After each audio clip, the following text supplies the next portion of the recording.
பிஸ்மில்லாஹிர்ரஹ்மானிர்ரஹீம். எல்லா புகழும் இறைவனுக்கு. இப்போ இந்த தக்காளி எண்ணெயிலேயே வேக வச்சேன்மா. இது ஒரு 300 கிராம் இருக்கும். இது ஒரு 4-5 பல் எடுத்திருக்கேன். நீங்கள் எவ்வளோ நிறைய வேணாலும் நீங்கள் எடுத்துக்கலாம். இது எண்ணெயிலேட்டு டாஸ் பண்ணிவிட்டு இந்த தோலை ரிமூவ் பண்ணிடணும். ரிமூவ் பண்ணின பிற்பாடு அரைக்கிற மிக்சி ஜாரில் போட்டு இது ரெண்டையும் ஒட்டுக்காகவே போட்டு ஒன்றாகவே போட்டு நீங்கள் நல்லா ஃபைனாக அரைச்சிட்டு வந்துடுங்க.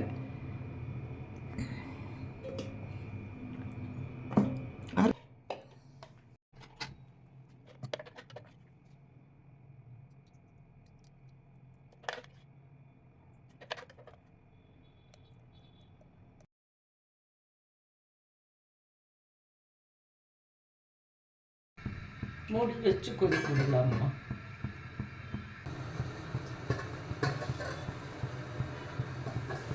இப்போ ஒரு 5 கிராம் சால்ட் போடுறோம்மா. இது 150 கிராம் பாஸ்தா.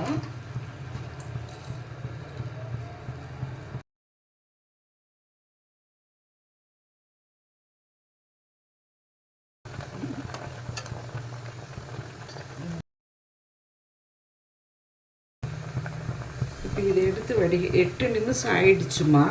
இப்போ இதை எடுத்து நம்ம வடிகட்டிக்கலாம். இந்த மறுபடியும் இதே ஃபேனவே நீங்கள் யூஸ் பண்ணிக்கலாம்.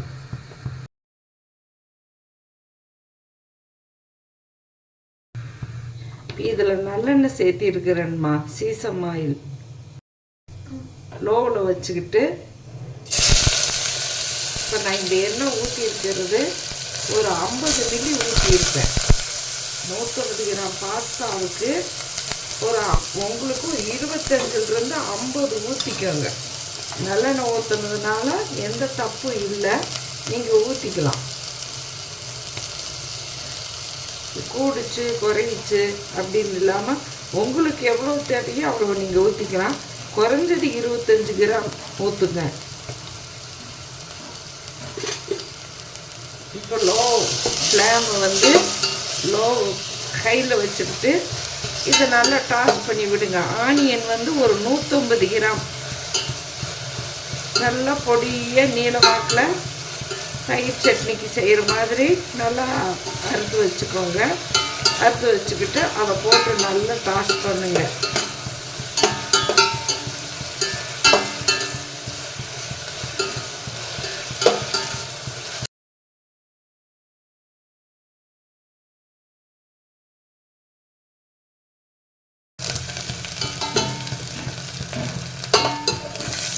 போதும். இப்போ இந்த ரோஸ் கலர் வந்ததும் நீங்கள் செவக்க விடக்கூடாது. இந்த ரோஸ் கலர் பக்குவத்திலேயே அடுத்து நம்ம போட போகிறது கேப்சிகம், பெரிய குடமிளகாய். அதையே நம்ம போட்டு கைவிடாமல் நல்லா கிளறணும்.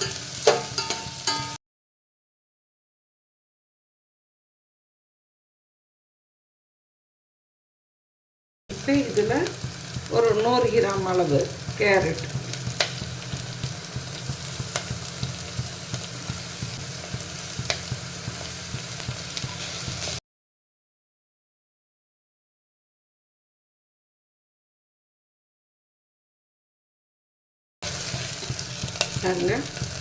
நல்ல கலர்ஃபுல்லான ஒரு கலவை கிடச்சிருச்சு. வெங்காயம், கேப்சிகம், கேரட் 3 மட்டும்.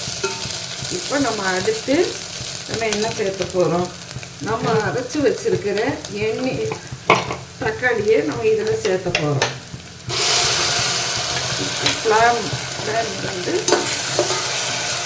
லோவில் வச்சுக்கோங்க. நல்லா கலர்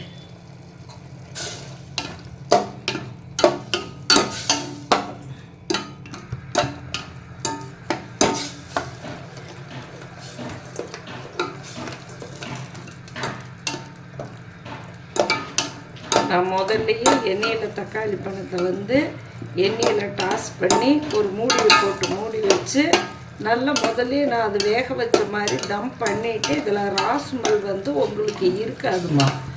கலர்ஃபுல்லாகிடுச்சு பாருங்க. இப்போ இந்த சாஃப்ரன் கலரே நமக்கு போதுமானது.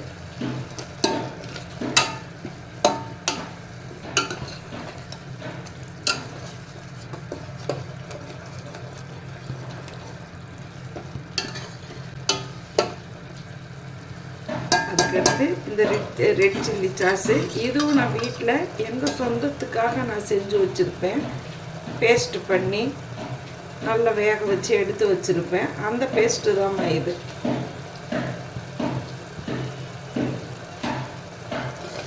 அது ஒரு ஸ்பூன், அது வந்து ஒரு 10 கிராம் அளவு இருக்கும். அதுக்கடுத்து இந்த சோயா சாஸ் வந்து கடையில் வாங்கினது. இது வந்து ஒரு 5 மில்லி இருக்கும். உங்களுக்கு உங்கள் புளிப்புக்கு தகுந்த மாதிரி நீங்கள் ஊற்றிக்கோங்க. 5 மில்லி இருக்கும்.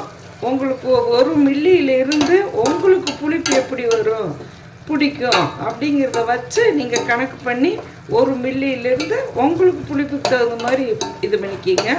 நான் இப்போ எடுத்துருக்கிறது ஒரு 5 மில்லி இருக்குங்க.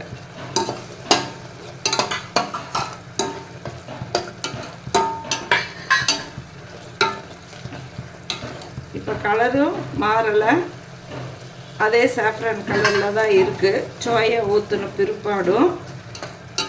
அடுத்து நெக்ஸ்ட்டு இதுவும் நான் வீட்டில் ப்ரிப்பேர் பண்ணினதான். இது வந்து சிச்சுவான் சாஸ், அது வந்து சில்லி ஃப்ளாக்ஸு, இந்த மாதிரி ஒரு மெத்தடில் இதையும் நான் பக்குவம் பண்ணி வீட்டில் எங்கள் சொந்தத்துக்காக நான் வச்சுருக்கேன். அதை நான் வந்து இதில் போடுறேம்மா.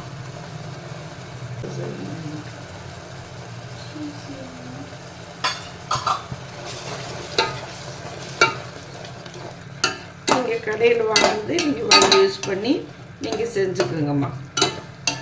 இப்போ நல்லா கலந்து கொடுத்தாச்சு. இப்போ ரொம்ப வந்து ட்ரெயின் பண்ண தேவையில்லை, ரொம்ப போட்டு வணக்கணும் அப்படிலாம் இல்லை. இப்படி இருக்கணும் இந்த பக்குவம். இந்த பக்குவம் வந்துருச்சுனாவே நம்ம இது ரெடி ஆயிடுச்சு அப்படின்னு அர்த்தம். என்ன பிரியணும் அப்படிலாம் இல்லைப்பா.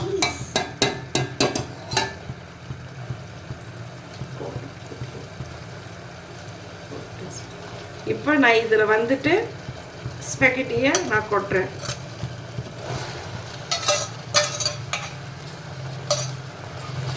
கொட்டிட்டு இப்போ ஃப்ளேமை வந்து கம்மி பண்ணிக்கிறேன்.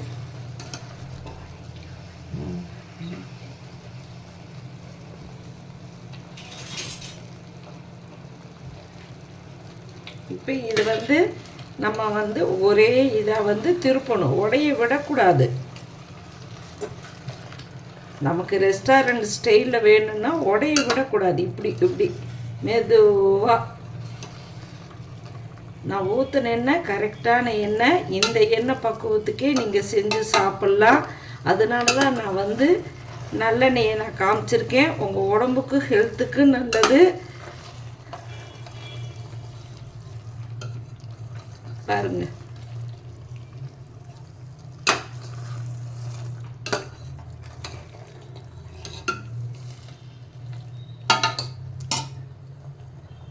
இப்போ இதில் வந்து உங்களுக்கு பிடிச்ச சீஸ் இல்லாமையா இப்போ நான் இதை கொஞ்சம் துருவி போட்டுக்கிறேன்.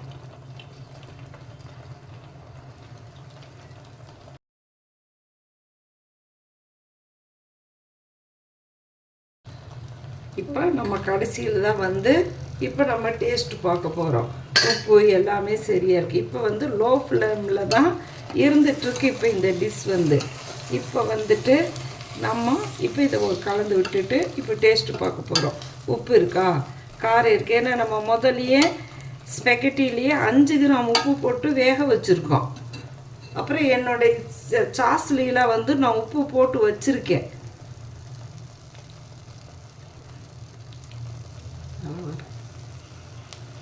இப்போ இது வந்து உப்பே போடாமல் கரெக்டாக உப்பு வந்து கரெக்டாக ஆயிடுச்சு. டேஸ்ட்டு பார்த்தாச்சுமா, இது வந்து கரெக்டாக உப்பு கரெக்டாக ஆயிடுச்சு. இவ்வளோ தான் முடிஞ்சுதுமா. இதுக்கு வந்து நீங்கள் ரெஸ்டாரண்ட்டுக்கு நடந்து போய் ட்ரெஸ்ஸை மாற்றணும், பெறப்படணும், கூட துணைக்கு ஆளை தேடணும் அப்படிலாம் இல்லாமல் ஹாஸ்டல் இருக்கிற கேர்ள்ஸுக்கு கேட்டாங்க, என் பாட்டி எங்களுக்கு பொடி வாங்குறாங்க, எங்களுக்கு இது கொஞ்சம் ஒரு சொல்லித்தாங்களே, நீங்கள் கேட்டீங்கம்மா, உங்களுக்காக நான் மெனக்கிட்டு செஞ்சுருக்கேன். நீங்களும் வந்துட்டு இதை செஞ்சுட்டு பாட்டிக்கு நீங்கள் அனுப்பி விடுங்க. ஒரு ரீல்ஸை எடுத்து எனக்கு அனுப்பி விடுங்க.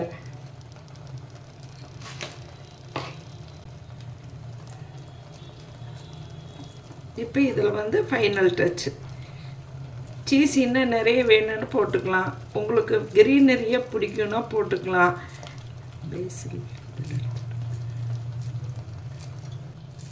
இப்போ நான் அடுப்பை ஆஃப் பண்ணிட்டேன்னா முடிஞ்சுது, அவ்வளோதான்.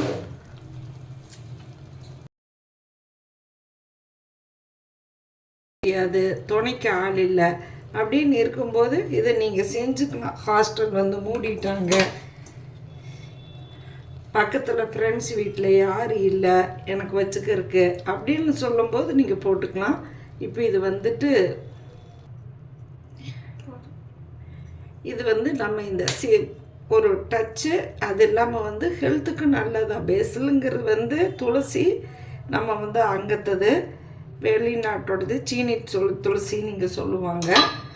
இது நீங்கள் போட்டுக்கலாம், உங்கள் டேஸ்ட்டுக்கு தகுந்த மாதிரி போட்டுக்கலாம். அவ்வளோதாம்மா, முடிஞ்சுதுதான். இப்போ பிளாட்டிங் பண்ணிடலாமாம்மா?